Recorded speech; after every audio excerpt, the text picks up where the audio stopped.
The discovery of the ancient signal. The message from the dead. The alarm that woke Dr. Elena Vasquez from her sleep was not the gentle chime meant for routine discoveries. This was the emergency klaxon that pierced through the hull of Deep Space Station Unity like a scream in the darkness. Elena rolled from her bunk, her bare feet hitting the cold metal deck, as she grabbed her tablet and rushed toward the communications center. Station Unity hung in the shadow of a dying red giant, 50,000 light-years from Earth, monitoring the galaxy's most remote signals. It was humanity's furthest outpost, home to only 12 of the brightest minds Earth could spare for such a dangerous mission.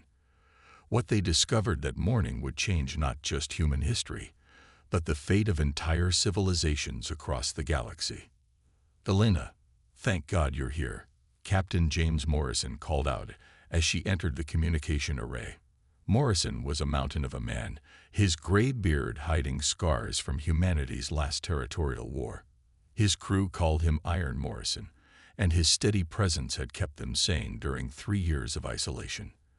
But now, even Iron Morrison looked shaken. "What's the situation, Captain?"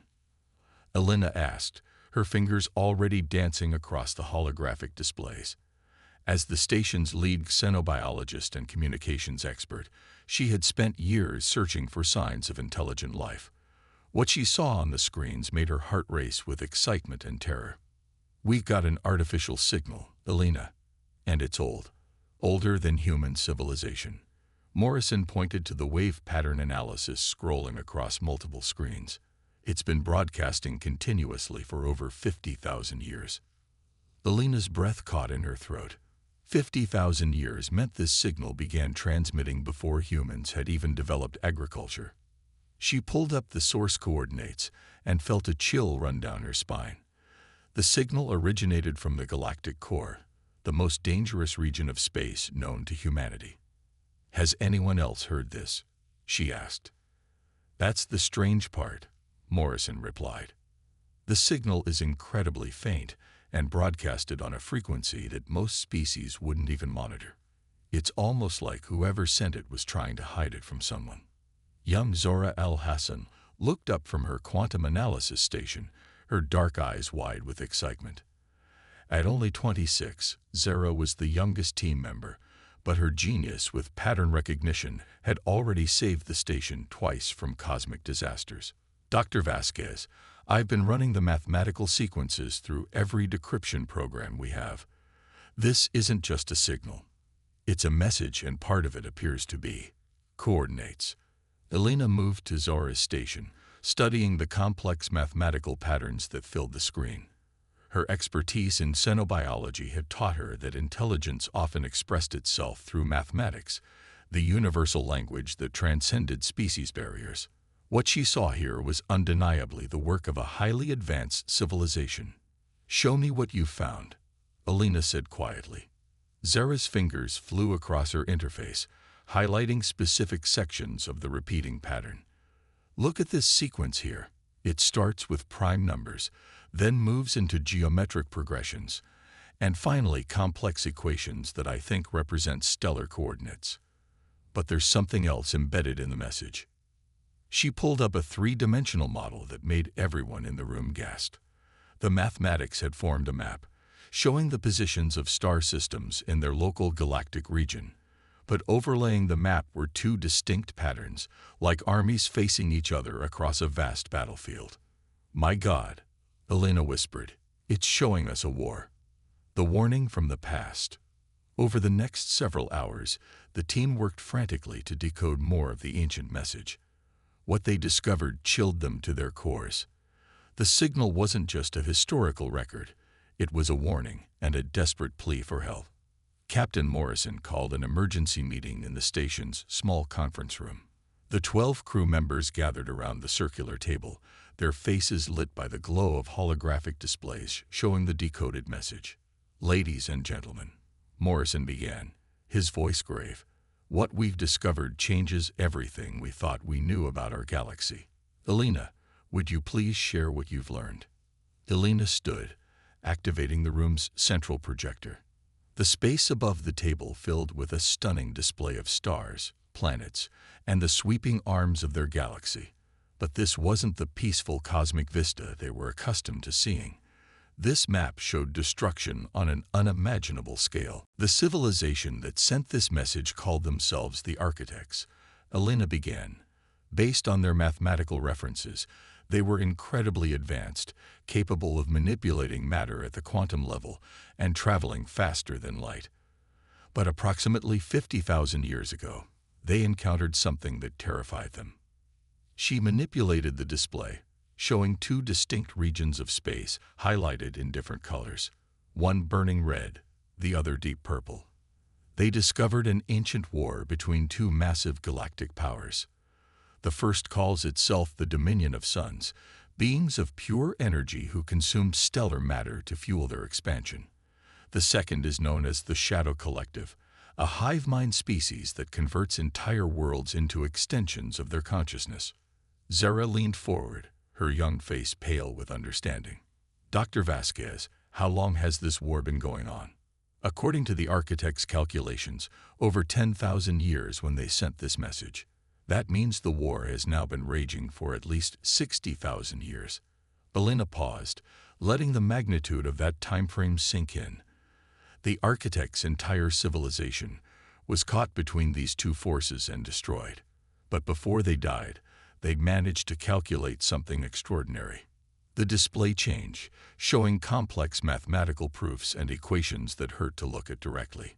They discovered a theoretical solution to the conflict. A mathematical proof that demonstrates how cooperation between the two factions would benefit both sides more than continued warfare. The problem is, they were wiped out before they could present their solution to either side. Captain Morrison's military mind immediately grasped the implications. Elena, where are these two factions now? Elena's hands trembled as she manipulated the display, showing the current estimated positions of both galactic powers based on their expansion rates over 50,000 years. The blood drained from Morrison's face as he saw the truth. They're headed directly toward Earth, Elena said quietly, based on their rate of expansion and the path of destruction they've left behind. Both factions will reach human space within the next 40 to 50 years. The room fell silent except for the gentle humming of the station's life support systems. 12 humans, floating in the darkness at the edge of known space, had just learned that their entire species was about to be caught in the crossfire of a war that had already consumed countless civilizations. Dr. Marcus Webb, the station's philosopher and historian, spoke for the first time. Elena, you said the Architects calculated a solution. Do we have access to their proof? Elena nodded grimly. That's why they kept broadcasting. The signal contains not just their warning, but their complete mathematical solution to ending the war. The problem is, someone needs to get close enough to both factions to present it. That's suicide, said Chief Engineer Rosa Martinez. How do you negotiate with beings who have been killing each other for 60,000 years? Captain Morrison stood slowly, his weathered face set in determination. Rosa, in my experience, the longest wars are often the most desperate to end. Both sides are probably exhausted, but neither can afford to show weakness first. Sometimes it takes an outsider to point out what everyone already knows, but is afraid to say. Zara looked up from her calculations. Captain, I've been analyzing the expansion patterns of both factions. There's something interesting here. Despite 60,000 years of warfare, neither side has achieved decisive victory. They're perfectly matched in strength, which means this war could continue for another 60,000 years unless something changes. Elena felt a spark of hope ignite in her chest. Zara's right. This isn't a war anymore. It's a stalemate. Both sides are trapped in a cycle they can't break free from alone. Morrison walked to the observation window, looking out at the dying red giant that provided their station with power. The massive star was in its final stages of life, slowly consuming itself in preparation for either collapse or explosion. It seemed fitting somehow. Elena, how long would it take us to reach the neutral zone between these two factions? Helena consulted her navigation systems. using our fastest scout ship and pushing our engines beyond safe limits, approximately 8 months. And how confident are you in the architect's mathematical solution?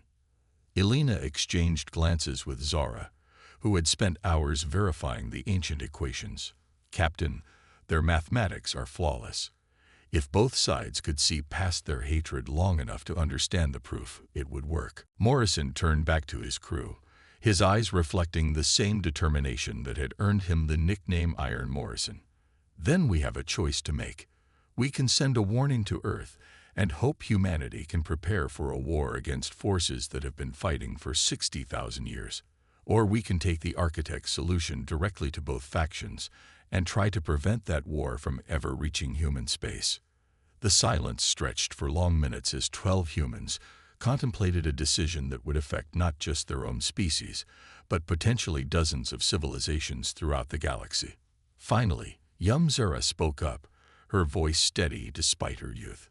Captain, there's something else I found in the architect's message. Hidden in the deepest layers of their mathematics, there's a personal note. It says, "To whoever receives this message, do not let our sacrifice be meaningless." Sometimes the greatest courage is not in fighting, but in choosing to stop fighting. Elena felt tears prick her eyes as the weight of responsibility settled on their small group.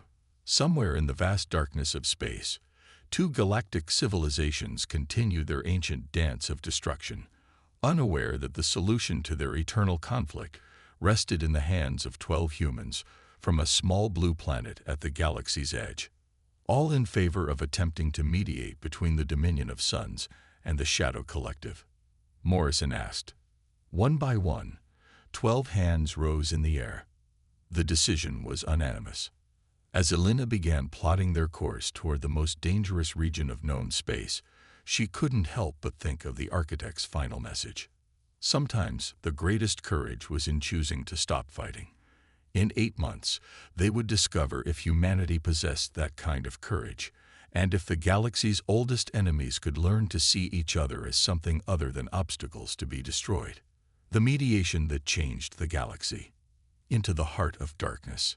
8 months later, the modified scout ship Peacemaker dropped out of faster-than-light travel at the coordinates the architects had died to preserve. What Elena Vasquez and her team found waiting for them defied human comprehension. 2 massive fleets hung in the void like ancient titans frozen in eternal combat. The Dominion of Sun's fleet blazed with the light of captured stars, their ships resembling crystalline structures that pulsed with barely contained stellar energy. Each vessel was kilometers long, and there were thousands of them arranged in perfect geometric formations that spoke of a civilization that had mastered the fundamental forces of the universe. Across the neutral zone, the Shadow Collective's fleet was the opposite of light, ships that seemed to absorb photons rather than reflect them, creating holes in space where stars should have been visible. Their vessels were organic in appearance, growing and shifting like living things, connected by streams of dark energy that pulsed with alien consciousness. Between the 2 fleets stretched a graveyard of previous battles. Destroyed ships from both sides drifted in the void, some still glowing with residual energy, others dark and lifeless. The debris field extended for hundreds of thousands of kilometers in every direction, a testament to the futility of their eternal conflict. Jesus Christ, Captain Morrison whispered as he stared at the tactical display. Elena, how many ships are we looking at? Elena's calculations were staggering. Conservative estimate. 50,000 vessels on each side. The energy signatures I'm reading suggest that any one of their capital ships could destroy our entire solar system. Zara looked up from her analysis station, her face pale but determined. Captain, I'm detecting massive energy buildups on both sides. It looks like they're preparing for another major engagement. How long do we have? Morrison asked. Based on the charging patterns, maybe 6 hours before they start shooting at each other again, Zara replied. Elena felt the weight of the galaxy pressing down on her shoulders. They had traveled 8 months to reach this point, carrying the mathematical solution to a war that had raged for 60 millennia. Now they had less than 6 hours to convince two civilizations that viewed each other as existential threats to consider a radically different path. Morrison, we need to make contact with both sides simultaneously, Alina said. If either faction thinks we're favoring the other, they'll destroy us before we can even present the architect's solution. Morrison nodded grimly. Rosa, can you set up a simultaneous broadcast to both fleets? Chief Engineer Rosa Martinez's fingers flew across her controls. I can piggyback our signal off the quantum entanglement communicators. Both sides should receive our message at exactly the same moment. This is Dr. Elena Vasquez of the human vessel Peacemaker, broadcasting to both the Dominion of Suns and the Shadow Collective. We are representatives of a neutral species from the outer rim of the galaxy. We carry a message from the architects, a civilization destroyed in your ancient conflict. They discovered a mathematical solution to your war before their extinction, and we have come to present their findings to both of your peoples. She paused, knowing that the next words would determine whether they lived long enough to complete their mission. We request safe passage to present this solution to your military leaders. We offer this knowledge freely, with no agenda other than preventing the destruction of innocent civilizations caught in your conflict. Please respond if you are willing to hear what the architects died to preserve. The transmission ended, and the Peacemaker waited in the deadly silence between two armies that had been killing each other since before human civilization existed. First contact with ancient enemies. The response came faster than expected, and from both sides simultaneously. The Dominion of Suns communication arrived as pure mathematics transmitted directly into their computer systems, elegant equations that somehow conveyed meaning despite being completely alien in origin. The Shadow Collective's message was different, a pressure in their minds, thoughts that weren't their own but somehow felt familiar. Elena struggled to process both forms of communication at once.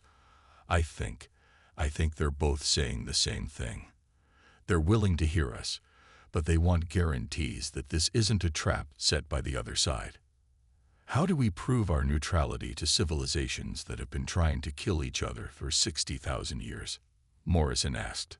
Zara suddenly looked up from her console, excitement brightening her features. Captain, I have an idea. What if we don't go to them? What if we invite representatives from both sides to come to us, here in the neutral zone? Elena's eyes widened as she understood Zora's thinking. A neutral meeting ground. Neither side has home field advantage, and both have to take the same risk by sending representatives. Morrison considered the proposal. It's risky. If shooting starts, we're right in the middle of it. But it might be our only chance to get both sides talking instead of fighting. Elena composed their response carefully. To both the Dominion of Suns and the Shadow Collective, we propose a neutral meeting aboard our vessel. We will remain equidistant from both fleets. Each side may send a small delegation to examine the architect's solution. We offer ourselves as neutral mediators in this discussion. The wait for responses felt like hours, though Elena's chronometer showed only 17 minutes had passed. When the replies came, they arrived with conditions that revealed just how deep the mistrust between the two factions ran. The Dominion agreed to send Admiral Corinth, their finest strategic mind, but only if the Shadow Collective agreed to limit their delegation to 3 individuals and submit to energy scans to ensure they weren't carrying weapons. The Shadow Collective agreed to send Shadow Prime Nevis, one of their collective consciousness nodes, but demanded that the Dominion representatives be scanned for concealed energy weapons and agree to remain at least 50 meters away at all times. Elena, Morrison said quietly, I don't think these two sides have been in the same room together for thousands of years. Then it's time they remembered how to talk instead of shoot, Elena replied with more confidence than she felt. The mathematics of peace. 3 hours later, Elena found herself in the most dangerous diplomatic situation in human history. The Peacemaker's small conference room had been converted into a meeting space, with environmental controls adjusted to accommodate 3 completely different life forms. Admiral Corinth of the Dominion was a breathtaking sight, a being of pure energy contained within a crystalline framework that constantly shifted between different geometric patterns. When Corinth spoke, the words came as controlled bursts of electromagnetic radiation that the ship's computers translated into audible speech. Shadow Prime Nethys was Corinth's polar opposite, a collective consciousness inhabiting three humanoid forms that moved in perfect synchronization. When Nethys spoke, all three bodies talked simultaneously, their voices overlapping in harmonious patterns that created meaning through layered sound. Alina sat between them, feeling like a child trying to mediate between gods. "Before we begin," Alina said, her voice steady despite her racing heart, "I want both of you to understand that the architect's solution doesn't favor either of your civilizations. It's a mathematical proof that benefits both sides equally." Admiral Corinth's crystalline form pulsed with skeptical energy. "Dr. Vasquez, the Shadow Collective has spent 60,000 years trying to consume and convert every form of consciousness in the galaxy. How can mathematics change their fundamental nature?" The three bodies of Shadow Prime Nethys turned toward Corinth with movements so perfectly synchronized it was unsettling. Admiral Corinth speaks of consumption, while the Dominion burns entire solar systems to fuel their expansion. How can equations alter their need to destroy to survive? Alina realized she was witnessing the core of the conflict.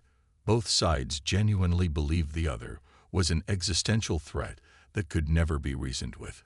60,000 years of warfare had convinced each faction that total victory was the only path to survival. "You're both right," Alina said quietly, causing both alien representatives to focus on her with surprise. "Your civilizations are fundamentally incompatible as they currently exist. The Dominion requires massive amounts of stellar energy to maintain your society. The Shadow Collective needs to constantly expand your consciousness to prevent stagnation. You've been fighting over the same limited resources for 60 millennia." She activated the holographic projector, filling the space above the table with the architect's mathematical proofs. "But what if I told you that you've been fighting over something that doesn't need to be limited?" The mathematics that appeared were unlike anything Alina had ever seen. The equations seemed to live and breathe, showing relationships between space, time, energy, and consciousness that human science was only beginning to understand. Zara stepped forward, her youth making her seem almost fragile between the ancient enemies. "Admiral Corinth, Shadow Prime Nethys, may I show you something?"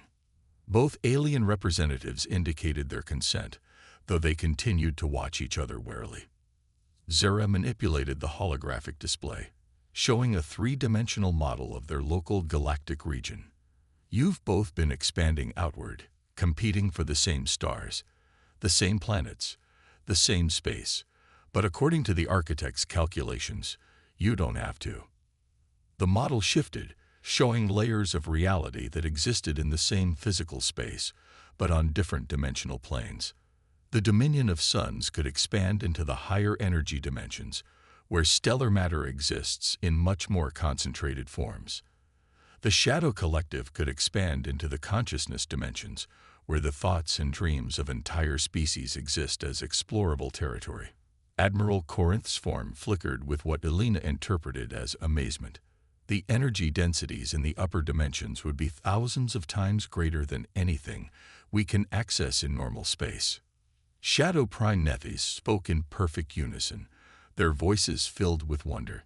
The consciousness realms would provide infinite expansion opportunities without requiring the conversion of existing species. Alina felt hope bloom in her chest as she saw understanding dawn in both alien representatives. "The architects calculated that both of your civilizations could expand indefinitely without ever conflicting again. But more than that, working together would make the transition possible for both sides." She showed them the final part of the proof. Equations that demonstrated how the Dominion's energy manipulation technology could open doorways between dimensions, while the Shadow Collective's consciousness exploration could navigate and map those new realms. "You need each other," Alina said simply. "The Dominion has the power to open the doors, but the Shadow Collective has the knowledge to safely explore what lies beyond them." The choice that changed everything. The silence that followed Alina's presentation stretched for long minutes. Two civilizations that had spent 60,000 years trying to destroy each other were being asked to consider the impossible, that their greatest enemy might actually be their greatest ally. Admiral Corinth was the first to speak, the crystalline being's form pulsing with deep, slow rhythms that suggested intense thought. Dr. Vasquez, what you propose would require both sides to trust each other completely. How do we overcome 600 centuries of hatred? Shadow Prime Nethys turned their three faces toward Elena, their synchronized voices carrying centuries of pain. Our peoples have suffered losses that cannot be calculated. How do we explain to our collective consciousness that the beings who destroyed our worlds might become our partners? Elena felt the weight of galactic history pressing down on the small conference room. This was the moment that would determine whether the ancient war continued for another 60,000 years or finally came to an end. You start small, she said quietly. You don't need to trust each other completely right away. You just need to trust each other enough to try. Captain Morrison stepped forward, his military-bearing lending authority to his words. In human warfare, we learned that the hardest peace treaties to negotiate are often the most lasting. When both sides have fought so long that they've forgotten what they were originally fighting about, they're ready to discover new reasons to stop fighting. Elena pulled up a new display showing a proposed implementation timeline. The architect's solution includes a gradual transition plan. Start with a limited ceasefire in one small sector of space. Test the dimensional gateway technology on uninhabited systems.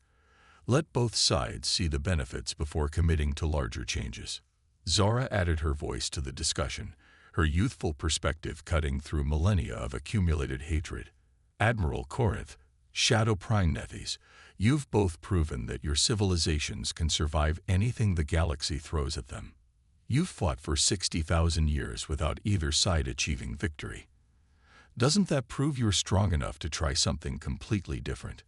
The two alien representatives exchanged what Elena hoped was a meaningful look, though reading the body language of energy beings and hive minds was beyond human comprehension. Admiral Corinth spoke first. The Dominion Council would need to see practical demonstrations before approving any alliance. But the mathematics are elegant. If the energy density calculations are accurate, our expansion needs could be met without requiring current territorial conflicts. Shadow Prime Nethys replied with their three voices harmonizing in complex patterns. The collective consciousness must evaluate the proposal through deep meditation cycles, but the possibility of infinite expansion without forced conversion is appealing. We have grown weary of consuming civilizations that do not wish to join us. Elena felt tears of relief prick her eyes as she realized they were actually considering the proposal.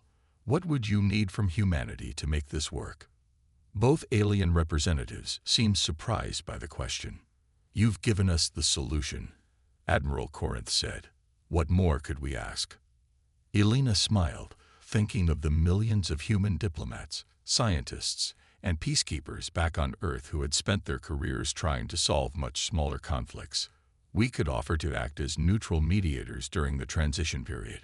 Humanity has experience with ending wars and building lasting peace.